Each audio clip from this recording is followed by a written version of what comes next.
Scene 1. Curculio enters in haste from Phaedrus's house. An old dramatist, so I've heard, once wrote in a tragedy that the penalty for bigamy is 2 wives. True enough. But a worse woman than this wench of Phaedrus's I never did see or hear of, either. And by gad, a worse one can't be mentioned or even imagined. As soon as she notices I have this ring, she asks me where I got it. What do you say you want to know for, says I. Because there's need I should, says she. I refuse to tell her. She tried to get it off and got her teeth in my hand in the process. I just managed to get myself out of the door and make my escape. Lord, deliver me from such a little beast. Act 5, Scene 2. Plain Nician enters into the doorway, coaxing Phaedrus along behind her. Hurry, Phaedrus. Hurry, why? So as not to lose the parasite. It means everything. And I have nothing, for everything I had I ran through in no time. There, Curculio is. I have him. What's it all about? Ask him where he got that ring there. My father used to wear that ring. Well, so did my mother's sister. My mother let him take it. And this father passed it on to you, no doubt. You're talking nonsense. A habit of mine. That is the way I pick up an easier living, you see. Well, for heaven's sake, don't keep me from my parents. Have I got your mother and father tucked away under the stone here? I was born free. So are lots of other folks that are slaving it now. Really now, this is too much. Well, I told you how it came into my hands. How many times do you need to be told? I tricked a soldier at a game of dice, I say. Thereupon Antigonus enters, looking sorrowful. Saved! There he is, there is my man. Ah, my good sir, what now? I'm all attention. 3 knucklebone throws if you like. For a military coup? You be damned with all your throws of throat and belly, your vomit. Give me back my money or my girl this instant. What money? What sort of crap are you talking to me? What girl are you asking back from me? The one you took from the pimp today, you evil. Not one did I take. I certainly see her right there before my face. This young lady is free. My maidservant free when I never freed her. Who gave you any legal right to her? Whom did you buy her from? Inform me. I settled for her through my banker, and I'll have the money 4 times over from you and the pimp. Come, you hardened traitor and kidnapped and freeborn maidens, off to court with you. Not I. Can I call on you to testify? Illegal testimony. Curse you, Captain! May you live without testes. Testimony yourself, then. But I ask you legally to come here. A slave testifying. Curculio allows Phaedrus to touch his ear, the normal procedure for engaging a witness, thereby establishing Curculio's eligibility as a witness. Look here. Now you see that I am a free man. Off to court with me now. And here's one for you. Help, citizens, help. What are you yelling for? What did you lay hands on him for? Because I chose to. You come here, Curculio. I'll put that fellow into your hands. Be still. Phaedrus, for heaven's sake, save me from the captain. As I would my very soul. Captain, pray tell me where you got that ring which the parasite here filched from you. Planesian falls to the captain's feet, imploring him. I beg you, by these knees I clasp. Do let me know where you got that ring. How does that concern you two? Come, why not ask me where I obtained my cloak and this blade of mine? The air he gives himself, the braggart. Get rid of him, and I'll tell you all. All he tells you amounts to nothing. Do let me know, I beg you. I will. Arise. Now then, attention, both of you. It belonged to my father, Paraphanes. What? Paraphanes? Before he died, he quite properly gave it to me as his own son. Good heavens. So he made me his heir. Oh God of filial love, do keep me, for I have loyally kept thee in honor. Lynesium throws her arms around the captain's neck. Brother, my own dear brother. How am I to believe that? Come, come, if you say true, who is your mother? Clovelda, And your nurse? Archistrata. She had taken me out to see the show at Dionysiac Festival. We had scarcely arrived, and I had been put in my place, when a perfect hurricane arose. The seats caved in. I was so terrified.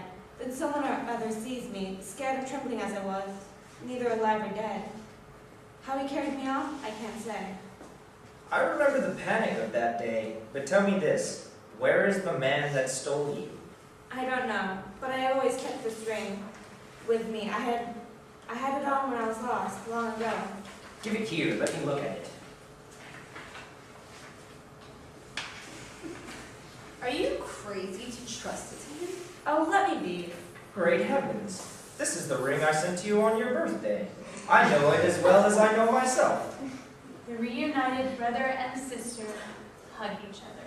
Oh, my sister. Oh, my own dear brother. God bless you both in this. God bless us all, I say. You, sir, should celebrate your arrival today by giving us a dinner fit for his sister. As for him, tomorrow he will give us a nuptial dinner. We accept the invitations. Keep still, you. I will not keep still. Now that everything is ending happily, Captain, promise your sister to this gentleman, and I will give her a dowry myself. What dowry? In allowance, I will allow her to support me all her life. And by Jove, I mean it. You will do me pleasure. But the pimp here owes us 120 euros. How so? Because he engaged, for his part, in any case anyone claimed the girl is a freeborn, to refund all the money without dispute. Now, to the pimp! Capital! But first I want to settle my own affair. What is that? That you promised me your sister. Hurry up, Captain, let him marry her. If she wishes, I long to, brother dear. so be it. I thank you. You consent to the marriage, Captain? I consent. And I consent to the arrangement too. Charming of you. But see, up strides the pimp, my treasure. They step back into the shadows. Act 5, Scene 3. Capadox enters.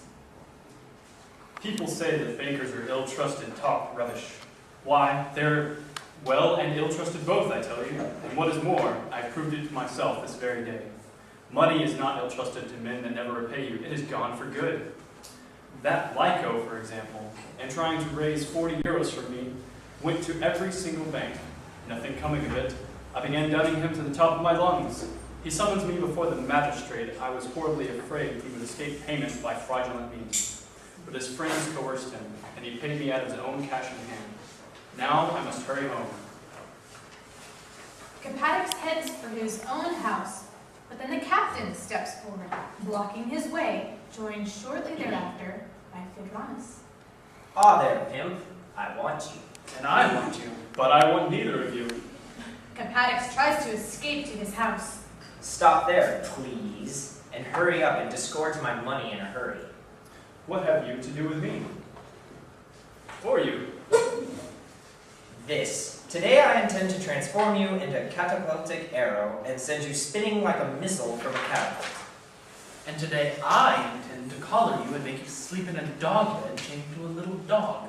Yes, and I intend to put both of you in a good stout cell to rot. Get him by the neck, off to the gallows with him. Thereupon Antigonus seizes Capadox roughly. He will prefer to go of his own accord, come what may. In the name of heaven and earth, dragged off in this fashion with no sentence, no witness against me, Planesium and you, Phaedronus, for mercy's sake, help me. Brother, I beg you, don't let him be condemned and ruined. I was well used, treated modestly at his house. Through no choice of his, you can thank Echoliptius here for that. For if he had been healthy, he would have packed you off anywhere he could, long ago. Give me your attention, and let me see if I can settle your difficulties. Let go of him, Captain. Captain thereupon Antigonus releases Capadox. Come here, then. I'll state my opinion. That is, if you both are willing to decide a verdict. We leave it to you. That is provided, Lord, yes, provided you decide no one is to get away with my money. Money you promised? Promise? How? With your tongue. I now deny it the same way. This tongue is given to me to talk with, not to ruin myself with. It's no use, Captain. Get him by the neck. Their Antigonus advances menacingly. Here, here, I'll do as you say. Now that you are decent, answer me what I ask. Ask what you like. Did you not promise that if anyone claimed this girl as free, you would refund all the money? I don't recollect saying that. What? You deny it? Yes, by gad, I do deny it. And who's present? Where? In my presence and in banker Lyco's. Hold your tongue, will you? I will not. I don't care a straw for you, not I. You needn't try to scare me. In my own presence in Lyco's, he did make this promise. I believe you fully. Now see here, Pep, to inform you of my opinion. This girl is free. This gentleman is her brother, she being his sister and about to be my wife. So you do refund his money. This is my decision. Yes, and you will soon make your bed in jail unless my money is refunded. By gad, Phaedromus, you have been a rotten judge. You shall rue it too, and as for you, Captain, may all of the powers above destroy you. Follow me, you. Follow you where? To my bankers, to the court. Yes, sir, there is where I settle all my creditors. It will be to jail, not to court I drag you, unless you refund my money. I hope to heaven you come to a bad end, and now you know my feelings. So, indeed? Yes, by gad, so indeed. I do know these fists of mine. What then? What then, eh? Provoke me, and they will pacify you, my man, right speedily. The captain and Phaedromus advance threateningly at Capatix. Come on, then, take your money quick. Very well. Captain, you will dine with me. The wedding takes place today. And may it turn out well for me and for both of you. Spectators, your applause, please.